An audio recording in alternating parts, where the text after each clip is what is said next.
Salut, c'est Yo de Live Team. Bienvenue comme chaque semaine pour notre petit débrief en rouge et blanc. Au programme aujourd'hui, la 5e journée de Champions League, le choc de Ligue 1 face au PSG et le sujet qui fâche consacré à une déclaration de Jardim qui m'a fait bondir dimanche soir. Vous êtes sur liveteamasm.com, posez-vous, on s'occupe de tout.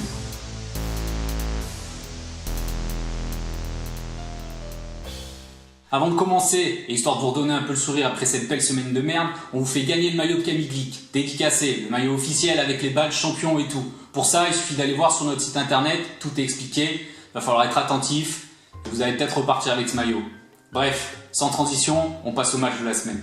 La chance sourit parfois à ceux qui ne le méritent pas. Totalement largués en Champions League, nos rouges et blancs n'avaient plus vraiment leur destin en main. En même temps, avec 2 défaites à domicile, 2 points pris à l'extérieur, fallait pas en demander plus, non ?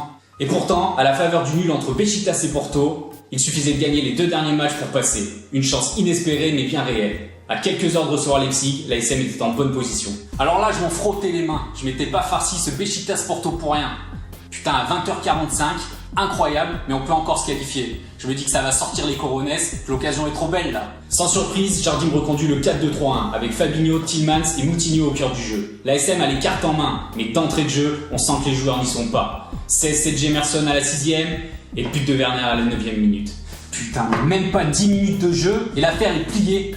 Putain, mais il leur faut quoi de plus pour se motiver? C'est pas moi qui la joue, la Champions League. Si les gars ça compte pas pour leur carrière, leur honneur ou j'en sais rien quoi. Putain, oh, la Champions League quoi. En 10 minutes, on peut se qualifier alors qu'on a fait un parcours de merde et c'est plié.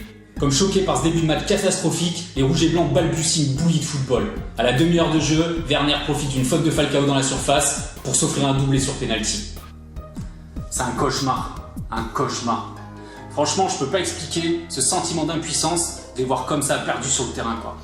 Moi ces gars je les aime quoi. Mais en plus j'y croyais à la qualif quoi. Putain mais des fois on est vraiment trop cons quoi. Juste avant la mi-temps, Falcao réduit l'écart de la tête en s'imposant dans les airs sur coup franc. Brève éclaircie dans un ciel princier décidément bien sombre ce mardi soir.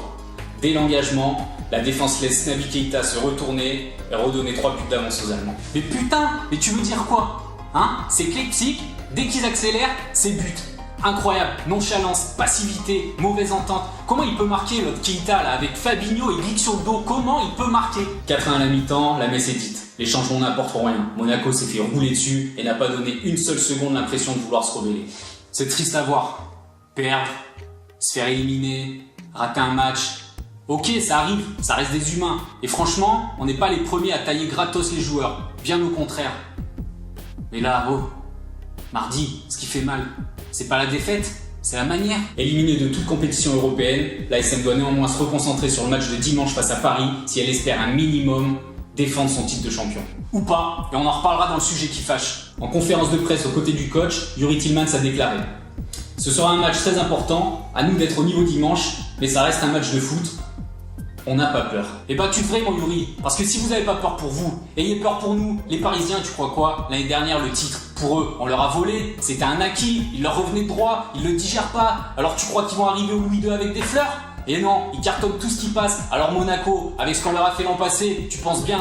En effet, Paris prépare le déplacement chez le champion de la meilleure des façons possibles, en éclatant le Celtic au parc. Au compteur, l'ASM compte 29 points en 13 matchs, comme l'an passé. Mais sur le papier, dans les chiffres et sur le terrain, le gouffre n'a jamais été aussi immense entre les deux équipes. Bon oui, 3-5-2, 5-3-2, ça respire pas l'ambition tout ça. Mais à force de voir Paris mettre des danses à tout le monde, on n'allait pas ouvrir notre cul en plus, non? Enfin, façon de parler, parce qu'à peine 2 minutes se sont écoulées quand Mbappé, lancé par Neymar, laisse la défense sur place et élimine Subasic. Heureusement, sa frappe n'est pas assez redressée pour entrer dans le but. Et ça continue, dans la foulée, Draxler est à 10 cm, d'ouvrir le score, encore une accélération d'Mbappé. Putain, mais c'est pas possible d'avoir perdu son football à ce point et en si peu de temps. Les vagues parisiennes continuent et Cavani finit par ouvrir le score à la 19ème. Apathique, sans solution, Monaco subit sans réagir. Rentrer au vestiaire avec un seul but d'écart est déjà miraculeux. Et au retour, c'est pire. 47ème, poteau de Neymar. 49ème, lob d'Mbappé, sauvé sur sa ligne par Jemerson. 51ème, penalty. Pris de vitesse, Touré accroche Neymar dans la surface et le Brésilien ne se fait pas prier pour doubler la mise. Jardim décide alors de changer de système. Coup sur coup, Ghezal et Lopez remplacent Radji et Tielemans. Et pendant ce temps-là, heureusement, Mbappé continue de vendanger. Sinon, c'était triplé pour le gamin et l'humiliation pour nous. Mais à ce tarif-là, je serais pas là en train de vous parler, mais encore au comptoir du bar à essayer de noyer mon chagrin quoi. Coup du sort au clin d'œil du destin, c'est l'ancien monégasque qui aidera Moutinho à tromper Areola sur coup franc. La frappe du Portugais est contrée par l'international français dans le mur et Monaco revient dans la partie. Il reste 10 minutes.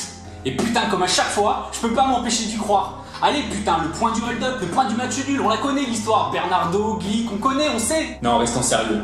La SM ne mérite pas mieux en ce dimanche soir. Il n'y a qu'une équipe sur le terrain.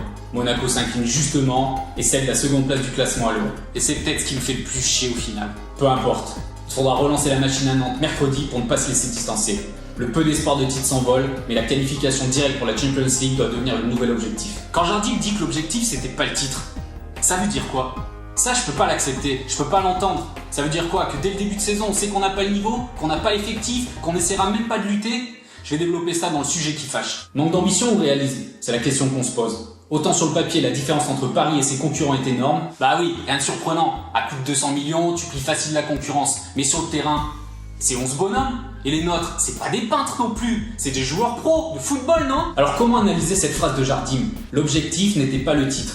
C'est une façon raisonnable d'aborder la saison, de pas trop faire espérer aux supporters, de légitimer la politique du club. Ce putain de projet.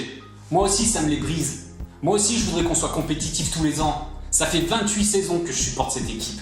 Des sales périodes, j'en ai connu. Mais là, je sais pas, je me sens trahi. C'est comme quand t'as goûté au foie gras. C'est trop compliqué de retourner à la Riette Eco Plus. Jardim souligne les qualités de Paris pour expliquer en partie la défaite. Mais il reste bien trop tendre sur l'attitude de ses joueurs. Mais c'était pareil contre Amiens. Ça n'a rien à voir, Paris ou la qualité de l'adversaire. Le problème, il est dans la tête. Les gars, ils sont concentrés à pas faire de conneries plutôt qu'à jouer au ballon. Qu'est-ce que tu veux faire quand t'es paralysé comme ça? Est-ce le contexte monégasque? Ce besoin de vendre à outrance pour pouvoir dépenser? De miser sur des joueurs abordables pour en faire des money makers? Oui. Oui, mais l'objectif n'était pas le titre. Ça prouve toute la résignation dans laquelle ce projet va nous plonger 1 an sur 2, au mieux. 1 an pour créer des automatismes avec des joueurs, 1 année pour être performant, et ensuite tout revendre et rebelote. Voilà ce que ça veut dire. Certains l'accepteront, d'autres non. Pas le choix pour les uns, simple volonté de faire du fric pour les autres, sportif, économique, l'équilibre est complexe à définir. Mais en tout cas, c'est ce même projet qui nous a conduit au titre l'an passé. Peut-être, mais est-ce qu'on va accepter de sacrifier 2 saisons pour en vivre une exceptionnelle? Franchement, j'en sais rien. Moi, ce club, c'est au quotidien que je le vis. Mais est-ce qu'on peut rester mesuré? Comprendre les enjeux, les choix de la direction? Il y a tellement de paramètres qu'on maîtrise pas, nous les supporters. Mais des semaines comme ça, non merci. Au-delà des résultats, c'est la manière qui fait mal. Toute l'Europe nous regardait mardi. La France nous attendait dimanche soir. Et au final, ils ont vu. Et il n'y a pas de quoi être fier. Bon, on passe au programme de la semaine avant que je m'énerve. Attention, match en semaine et horaire inhabituel pour la Ligue 1 Conforama. Monaco sera à Nantes mercredi dès 19h avant de recevoir Angers samedi 20h au stade Louis II.